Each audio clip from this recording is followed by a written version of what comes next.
I found my wife's affair with her boss, which started after she secretly transferred $200, $0 from our joint account to her sister's name. And now she's threatening to sue me for half of the house we bought with a $350, $0 mortgage, claiming I'm trying to hide her assets after I discovered she spent thousands on her lover's luxury vacations. Hello everyone. Dear listeners, please share your thoughts in the comments section below. And don't forget to like, share, and subscribe. Now let's begin the video. Using a throwaway for obvious reasons with certain specifics modified to preserve anonymity. I never thought I'd be the guy to find out my wife was cheating on me, let alone in such a brutal way. It all started with a gut feeling, you know. Something just felt off. Lisa, my wife, had always been a bit of a bitch, sharp-tongued, manipulative, and always convinced she was the person in the room. But I never suspected she'd go so far as to betray me like this. We've been married for 8 years. We bought our house 5 years ago, a big place with a mortgage of around $350, $0. I worked hard, saved every penny, and thought we had a good life. She was always the one pushing the idea of building something together, and I thought we were solid. But then, little things started happening that didn't add up. She was secretive about her phone, always hiding it when I walked into the room. She'd get defensive if I asked about her whereabouts, especially after her phone pinged at odd hours.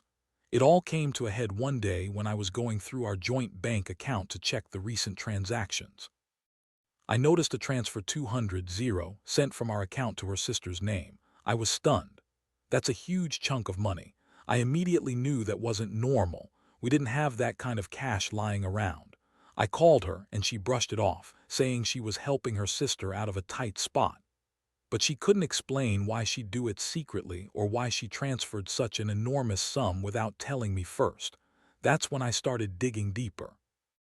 I pulled her phone records, and that's when I saw the texts, flirty, suggestive messages with her boss, Mark. They'd been exchanging messages for months, talking about secret meetings, weekends away, and even explicit stuff. I found a string of texts where she was telling him she loved him and couldn't wait to see him again. The worst part, she'd been lying about her whereabouts, claiming she was at work when she was actually with him. I felt like I'd been punched in the gut. My wife, the woman I trusted, was cheating on me with her boss. The same guy who's always been a smooth talker, always dressed to impress, always acting like he's better than everyone else. I couldn't believe it. I thought I knew her, but all I could see now was a liar, a manipulator. I was furious, betrayed, and honestly devastated. The day I found out, I confronted her. I told her I knew about the affair, about the money transfer, about everything.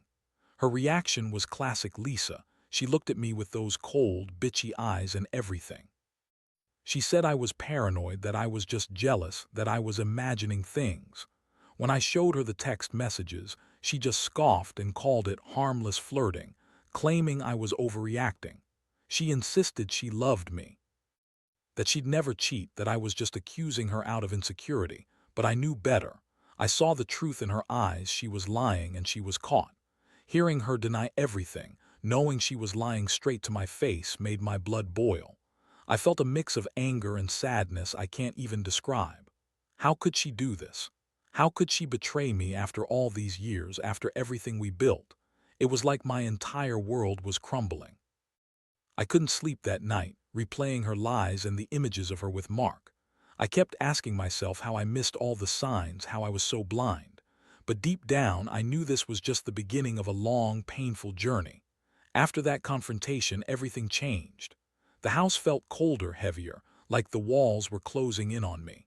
I couldn't focus at work. My mind kept circling back to her, to the betrayal, to the money she secretly transferred, and to Mark, her boss. The more I thought about it, the more I realized that this wasn't just about infidelity. It was about trust, control, and a sense of security I had taken for granted. Lisa kept denying everything, of course. She threw out every excuse she could think of, saying Mark was just a colleague, that they only talked about work, that I was imagining things. She even accused me of spying on her, claiming I was crazy for invading her privacy. It was typical Lisa, blame shifting, gaslighting, making me feel like I was the one losing my mind. But I had proof, and I wasn't going to back down. I started to dig into her financials more thoroughly. I needed to understand exactly what she'd spent that thousands on: luxury vacations, designer clothes, expensive dinners. It was all laid out in her secret bank statements, hidden in a folder she kept on her encrypted cloud account. She'd been spending money like crazy, financing her affair with Mark in secret, living a double life. I found receipts for flights to the Bahamas, hotel stays at five-star resorts, and even private yacht rentals. She'd been living her best life with her lover while I was clueless, working my ass off to pay for this house, this life we built.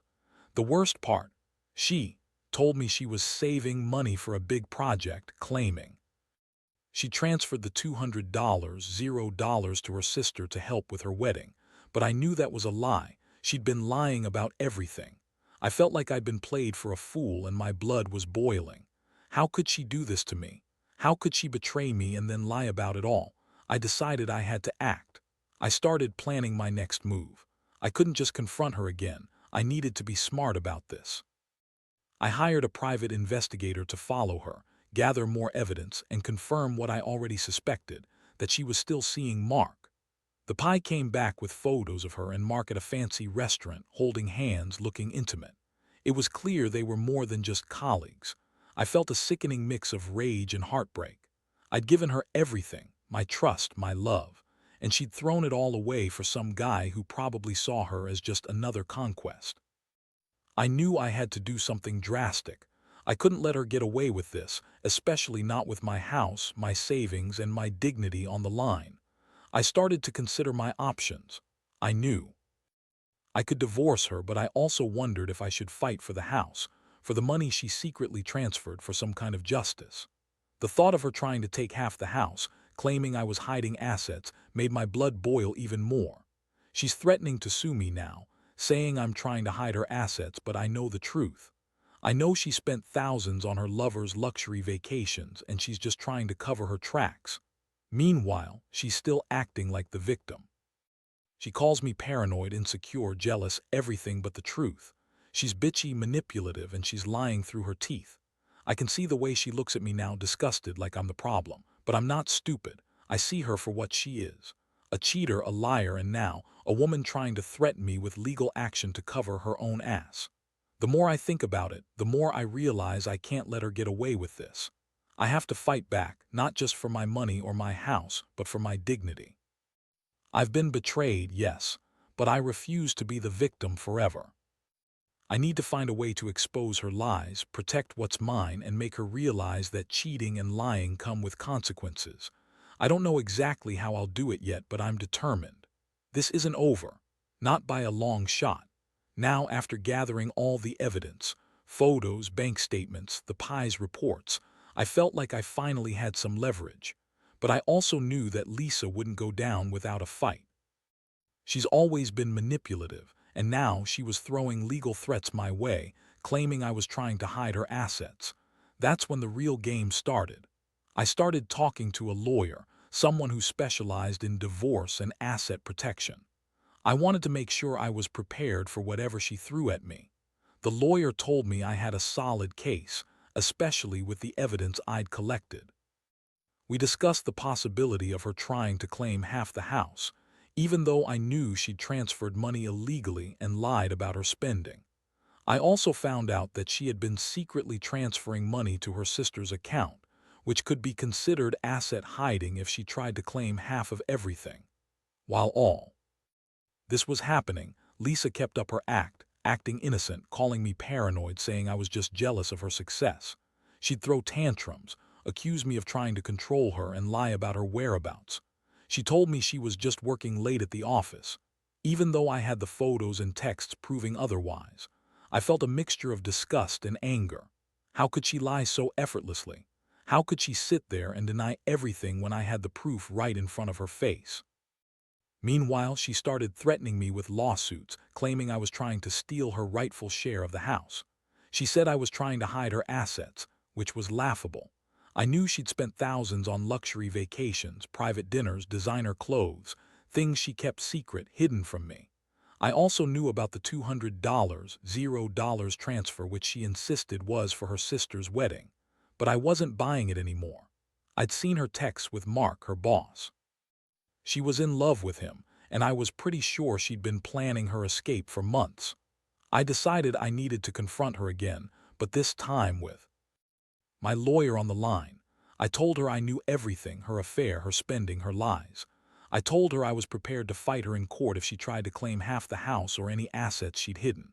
She looked at me with that bitchy smirk, saying I was just trying to control her, that I was jealous and insecure. She kept insisting she loved me, that Mark was just a fling, that the money transfer was for her sister's wedding. But I'd heard enough. I could see her true colors now.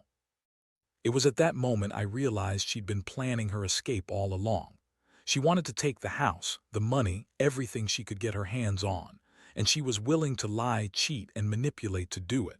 I felt betrayed at a level I hadn't known before. All those years, all that trust, gone in an instant. I was furious at her, but also deeply hurt. I thought I knew her.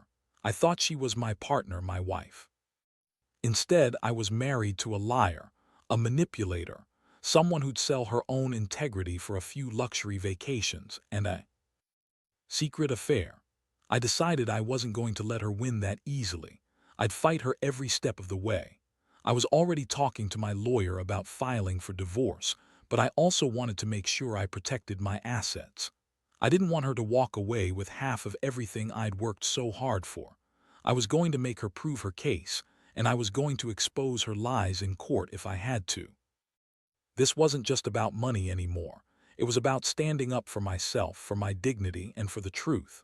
She kept calling me controlling, possessive, even abusive, which was laughable. She's the one who's been sneaking around, lying, spending money she didn't tell me about. I realized she'd been trying to manipulate the situation to her advantage from the start. But I was done playing nice. I had proof, I had a plan, and I wasn't going to back down. The fight was just beginning, and I knew I had to be ready for whatever she threw at me next. I thought I had everything lined up, my lawyer, the evidence, a clear plan, but I underestimated how far Lisa was willing to go to save her own ass. The moment I started pushing back, she flipped into full-blown sabotage mode. She hired her own lawyer, of course, and suddenly the legal threats got more aggressive. She filed a complaint claiming I was trying to hide her assets and making false accusations about her spending. Her lawyer even tried to spin it as me being paranoid, controlling, and emotionally abusive. It was a classic move: divert attention, muddy the waters, and try to wear me down. Meanwhile, Lisa doubled down on her lies. She insisted the money transfer was legit, that she was helping her sister get on her feet, and that her spending on luxury vacations was all just normal expenses. She acted like she was the victim, saying I was trying to ruin her reputation. She even accused me of having an affair myself, probably to divert suspicion from her own. It was a sick game, and I could see she was desperate to keep her secrets hidden. I had to stay one step ahead. I kept collecting more proof, screenshots of her texts with Mark, bank statements showing her secret spending, photos from the pie of her and Mark at that restaurant. I also hired a forensic accountant to scrutinize her financials. If she was going to claim half the house or try to hide assets, I wanted to be ready. I didn't trust her one bit anymore. Every move she made, I was analyzing, preparing for the worst. Then one day, I got a call from my lawyer. The court was scheduling a hearing, and Lisa was trying to push through a temporary restraining order to keep me from accessing certain accounts and assets. My stomach dropped. I knew this was her last-ditch effort to control the situation. I had to act fast. I filed a counter-motion, requesting full disclosure of her financials, including all transfers and expenses she'd hidden. I also demanded a forensic audit of her accounts. The courtroom battle was intense. Lisa showed up, looking haughty, trying to act like she was the innocent victim. Her lawyer argued that I was trying to destroy her and steal her assets, but I had the evidence to counter every claim. During the hearing, I presented the proof of her affair, the secret transfers, and her lavish spending. The judge listened carefully, and I could see the wheels turning. What struck me most was her reaction. She was furious, snapping at her lawyer, trying to deny everything, but it was obvious her lies were unraveling. I felt a weird sense of relief, knowing that I was finally exposing her for what she really was. This wasn't just about money anymore. It was about justice, about stopping her from ruining everything I'd worked for. I also made it clear I would fight her tooth and nail to keep what's mine, and I was prepared for a long legal battle if necessary. But the worst part was how she looked at me, disgusted, like I was the villain. She called me possessive, controlling, even abusive.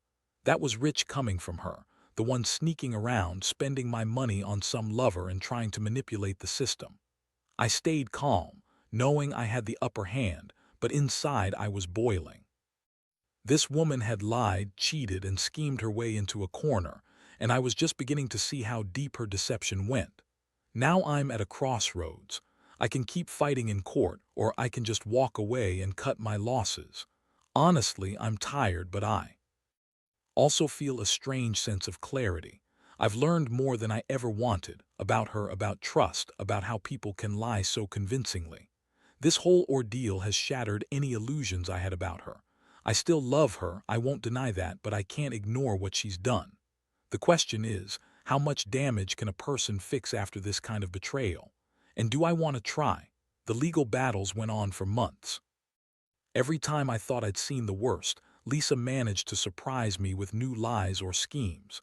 She'd try to drag out the process, filing more motions, accusing me of all kinds of things: harassment, financial abuse, you name it. Honestly, it was exhausting, but I kept my focus. I knew her game: delay, distract, and hope I'd give up. I wasn't about to let her manipulate me that way. Meanwhile, I started to detach emotionally. It's strange how betrayal does that. One day, you're married, trusting, building a life. The next, you're fighting for your rights, trying to keep what's yours, and realizing that the person you loved might have never been the person you thought she was. I'd look at her. Pictures from before, and now they just felt distant, like they belonged to someone else. She'd become a stranger, a liar, a woman who'd thrown everything away for her own selfish needs. I also made the decision to move out of the house, not because I wanted to run away from it, but because I couldn't stand being there with her anymore. Every corner reminded me of the betrayal. I found a small apartment nearby, enough to get away, breathe, and think clearly. It was a hard choice, but I knew I needed space to clear my head and plan my next move. I still owned the house, and I was determined to keep it, no matter how much she tried to claim it or how many legal tricks she used. During this time, I also started seeing a therapist. I needed someone to talk to, someone who could help me process the anger, sadness, and betrayal. The therapy wasn't about giving up. It was about regaining my strength, understanding my feelings, and figuring out what I truly wanted from all this chaos. I learned that feeling broken was part of the process, but I also learned to stand up for myself, to reclaim my dignity. One day I got a call from my lawyer. The judge had scheduled a final hearing, and it was clear that Lisa was preparing for a full-blown court fight over the house and the assets.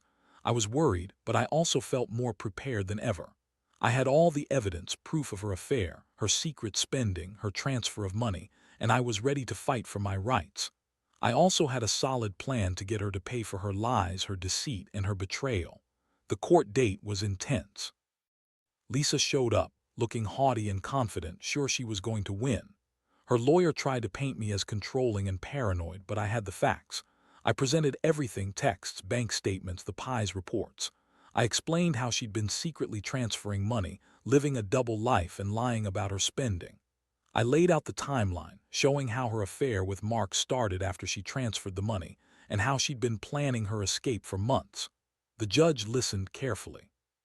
I could see her weighing everything, reading the evidence.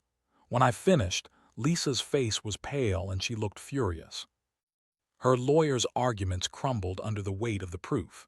The judge ruled in my favor, awarding me full control of the house, and ordered her to return the money she transferred falsely.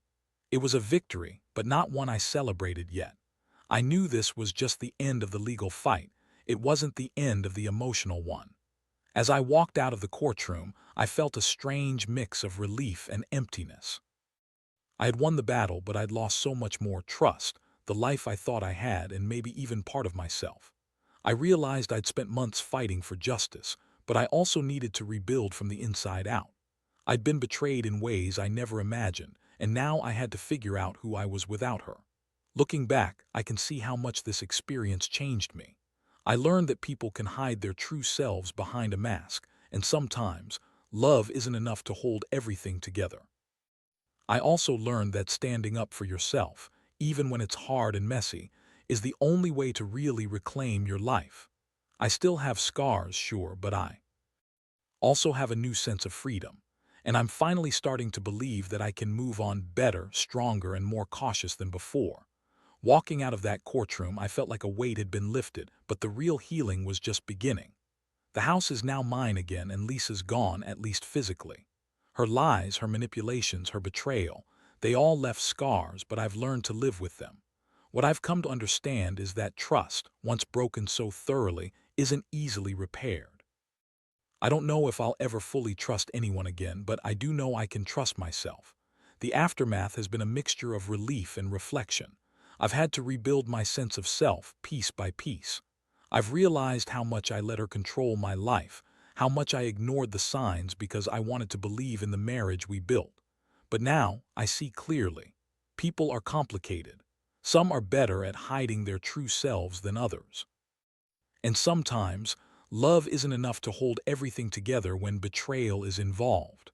I've moved forward, not because I've forgotten what happened, but because I've chosen to learn from it. I've become more cautious, more aware of red flags, and more determined to protect myself. I still feel anger at her, at the lies, at the years I lost, but I also feel a strange sense of peace. I finally see the truth, and I refuse to let it define me.